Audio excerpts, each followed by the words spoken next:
বিৰোধী বুলি নাজানো, এজন নাম শুনিছোঁ মই কংগ্ৰেছৰ এজন থকা বুলি শুনিছোঁ। বিৰোধী হ'ব নোৱাৰে, প্ৰত্যাহ্বান নহয়। আব্দুল কাদিৰ বুলি নাম শুনিছোঁহে মই, প্ৰত্যাহ্বান নহয়।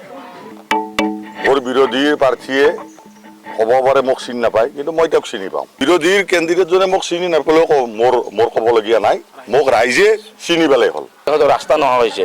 তেখেতে আগতে বহুত দুৰ্নীতি কৰিছে না, এবাৰ আঞ্চলিক সদস্য হৈছিল, দুৰ্নীতি কৰিছে। কোনোবাই সুতৰ বিজনেছ কৰি পেলাই ইয়াত মানে আহিছে, কোনোবা কেণ্ডিডেটে নিজৰ ৱাইফৰ, নিজৰ মাকৰ, নিজৰ ভাই বোৱাৰী, নিজৰ বৌয়েকৰ নামত যেতিয়া 4টা অৰুণোদয় লৈছে, সেইজন কেণ্ডিডেটে ৰাইজৰ কাম কি কৰিব কওক? যথেষ্ট আশাবাদী মানে জয় হৈছোঁ মই, ঘোষণা বাকী আছে। প্ৰায় 7,000 ভোটৰ ওপৰত জয় হ'ম মই। গতিকে আমাৰ এই জিলা পৰিষদখনত আমাৰ বিজয় নিশ্চিত। মই ভাবোঁ প্ৰায় 8,000 পৰা 10,000 ভোটত আমি জয়লাভ কৰিম। আমাৰ য'ত মিয়া মুছলমান মানুহ বহুত আছে, মিয়া মুছলমানে আগুৱাই আহিছে, কংগ্ৰেছক মিটিং কৰিব জানে, কাদেৰ আলী ডাঙৰীয়াক মিটিং কৰিব জানে। আমি ৰাইজৰ বিপুল সঁহাৰি পাইছোঁ। আমাৰ মেইনলি নাৰায়ণপুৰ, লোৱাৰকাঠা, কাণবাৰী, আমাৰ বলোৱা পঞ্চায়ত, বাটচৰ বগৰীহাৰী পঞ্চায়ত, যিমানখিনি মাইনৰিটি মানুহে মোক ছাপোৰ্ট কৰিছে, সিমানখিনি মেজৰিটি মানুহে মোক ছাপোৰ্ট কৰিছে। 6 নম্বৰ বৰক্ষেত্ৰী পশ্চিম নলবাৰী জিলা পৰিষদৰ কংগ্ৰেছৰ মনোনীত প্ৰাৰ্থী, আৰু এইখন জিলা পৰিষদৰ পৰাই মই প্ৰাৰ্থীত্ব আগবঢ়াইছোঁ কংগ্ৰেছ দলৰ হকে। বিগত 11 তাৰিখৰ পৰা অনাবৰত আমি নিৰ্বাচনী প্ৰচাৰ চলাই আহিছোঁ। আমি ৰাইজৰ বিপুল সঁহাৰি পাইছোঁ। আমাৰ মেইনলি নাৰায়ণপুৰ, লোৱাৰকাঠা, কাণবাৰী, আমাৰ বলোৱা পঞ্চায়ত, বাটচৰ বগৰীহাৰী পঞ্চায়ত, যিমানখিনি মাইনৰিটি মানুহে মোক ছাপোৰ্ট কৰিছে, সিমানখিনি মেজৰিটি মানুহে মোক ছাপোৰ্ট কৰিছে। গতিকে আমাৰ এই জিলা পৰিষদখনত আমাৰ বিজয় নিশ্চিত। মই ভাবোঁ প্ৰায় 8,000 পৰা 10,000 ভোটত আমি জয়লাভ কৰিম। মোৰ বিৰোধীৰ প্ৰাৰ্থীয়ে হ'ব পাৰে মোক চিনি নাপায়, কিন্তু মই তেওঁক চিনি পাওঁ। গম পাইছেনে কথাটো? মই তেওঁক চিনি পাওঁ। আৰু তেওঁ ক'ব পাৰে কাদেৰক চিনি নাপায়, কিন্তু কাদেৰক যোৱা 25 বছৰে যি মই সামাজিক অনুষ্ঠানৰ লগত জড়িত আছোঁ, মন্দিৰ, মছজিদ, গোটেইবিলাক নামঘৰ, এনেকুৱাকৈ যিবিলাক মানে অনুষ্ঠান আছে, প্ৰত্যেকটা অনুষ্ঠানৰ এই অঞ্চলৰ অনুষ্ঠানৰ লগত মই জড়িত আছোঁ। বিৰোধীৰ কেণ্ডিডেটজনে মোক চিনি নাপালেও মোৰ ক'বলগীয়া নাই, মোক ৰাইজে চিনি পালেই হ'ল। কোনোবাই সুতৰ বিজনেছ কৰি পেলাই ইয়াত মানে আহিছে, কোনোবা কেণ্ডিডেটে নিজৰ ৱাইফৰ, নিজৰ মাকৰ, নিজৰ ভাই বোৱাৰী, নিজৰ বৌয়েকৰ নামত যেতিয়া 4টা অৰুণোদয় লৈছে, সেইজন কেণ্ডিডেটে ৰাইজৰ কাম কি কৰিব কওক আপোনালোকে? গম পাইছেনে কথাটো?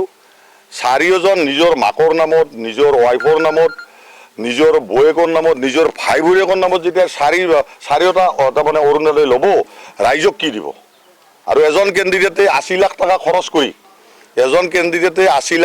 খৰচ কৰি, যদি ইলেকশ্যনত জিকিবলৈ যায়, তেতিয়াহ'লে ৰাইজৰ প্ৰতিনিধি হৈ ৰাইজৰ কাম কি কৰিব? আমি কিন্তু টকাৰ ইলেকশ্যন খেলা নাই। আমাক ৰাইজে বিপুল সঁহাৰি দিছে, ৰাইজে 2 টকা মোক তুলি দিছে, আৰু সেই টকাৰে মই ইলেকশ্যন খেলি আছোঁ, আৰু মই ৰাইজৰ কাম কৰিম। ইয়াতে সংখ্যালঘুৰ মাজত যুঁজটো মই প্ৰশ্নই নুঠে, কাৰণ বিগত আমি নিৰ্বাচনত আমাৰ গোটেই এলায়েন্সৰ প্ৰায় আমাৰ 8,000 ভোটত আমি ইয়াত লিড আছোঁ। সংখ্যালঘু ৰাইজটো আমাৰ ইয়াতে মই জনাত বিজেপিৰ লগত নাই, আৰু মেজৰিটি মানুহে এইবাৰ তলে তলে এটা থিৰাং কৰিছে, যিহেতু আমি সামাজিক কামত জড়িত, গতিকে আমি আব্দুল কাদেৰক ভোট দিম। মোৰ লগত বিভিন্ন ধৰণে যোগাযোগ কৰি আছে। 110%। এইটো চিটত আমি জিকিমেই। আমাৰ ইয়াত খুব সম্ভৱ 2 তাৰিখে মাননীয় গৌৰৱ গগৈ ডাঙৰীয়া আৰু জাকিৰ হুছেইন চিকদাৰ ডাঙৰীয়া আমাৰ ইয়াত প্ৰচাৰ চলাব। মোৰে প্ৰচাৰ চলাব। এইটো আমাৰ নেতৃত্ব ল'ব আমাৰ জিলাৰ সভাপতি ৰাতুল পাটোৱাৰী ডাঙৰীয়া। নমস্কাৰ, মোৰ নাম মহম্মদ নাজিৰুদ্দিন আহমেদ, বৰক্ষেত্ৰী পশ্চিম নলবাৰী জিলা পৰিষদৰ মই মনোনীত প্ৰাৰ্থী বিজেপি দলৰ। কেনেধৰণে আগবাঢ়িছে বা ৰাইজৰ সহযোগিতা? আজি আমাৰ 26 নম্বৰ বগৰীহাৰী বাটচৰ পঞ্চায়তত মই ঘৰে ঘৰে আহিছোঁ, মানে খুব সঁহাৰি পাইছোঁ। মোক খুব আশীৰ্বাদ দিছে, ৰাইজ আছে মোৰ লগত, সকলোৱে আশীৰ্বাদ দিছে। বিৰোধী বুলি নাজানো, এজন নাম শুনিছোঁ মই কংগ্ৰেছৰ এজন থকা বুলি শুনিছোঁ। বিৰোধী হ'ব নোৱাৰে, মই প্ৰচাৰ চলাই আছোঁ, আজি 6 মাহৰ পৰা চলাই আছোঁ। অসমীয়া তামোল পাণ লৈ মানুহৰ ঘৰে ঘৰে গৈছোঁ। মানুহক মানে আমাৰ যিখিনি অভাৱ অভিযোগ আছে, ৰাস্তা পদূলি, আমাৰ 2-এজনে অৰুণোদয় পাবলগীয়া আছে, প্ৰায় সংখ্যক পাইছে, 2-জনে পাবলগীয়া আছে, এইখিনি দিম বুলি প্ৰতিশ্ৰুতি দিছোঁ। প্ৰত্যাহ্বান নহয়, আব্দুল কাদিৰ বুলি নাম শুনিছোঁহে মই, প্ৰত্যাহ্বান নহয়।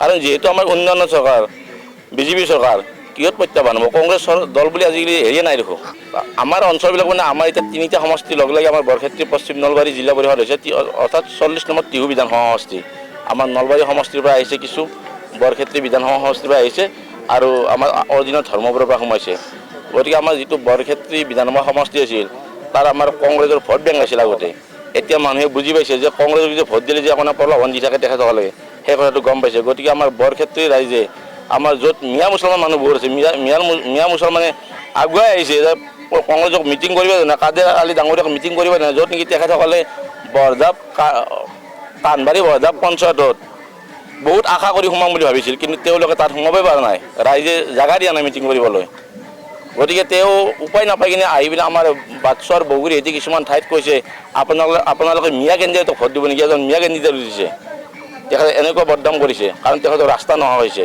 তেখেতে আগতে বহুত দুৰ্নীতি কৰিছে না একবাৰ আঞ্চলিক সদস্য হৈছিল দুৰ্নীতি কৰিছে আব্দুল কাদেৰে বহুত মানুহে কৈছে তেখেতৰ অভিযোগ দিছে আজি মই বাটচৰ বগুৰি এইটো অঞ্চলতে পাই আছোঁ বহুত অভিযোগ পাই আছোঁ তেখেতৰ সংখ্যালঘু মানুহে বুজি পাইছে যে বিজেপি দলত থাকিলেহে আমাৰ কাম হ'ব কাৰণ কংগ্ৰেছ দলে নাই যি দল আছে নেকি কংগ্ৰেছ কওকচোন আপোনালোকে উন্নয়ন বিচাৰিছে উন্নয়ন লাগে ৰাইজক আমাৰ যিখিনি উন্নয়ন কৰিবলগীয়া কাম আছে মই কৰিম বুলি প্ৰতিশ্ৰুতি দিছোঁ মই পাটৰি ছাৰৰ লগত কথা পাতিছোঁ তেখেতে আমাৰ মন্ত্ৰী মহোদয় তেখেতে কৰিম বুলি প্ৰতিশ্ৰুতি দিছে চলক আমাৰ পাটৰি ছাৰ আহিব আমাৰ মাইনৰিটি মৰ্চা আহিব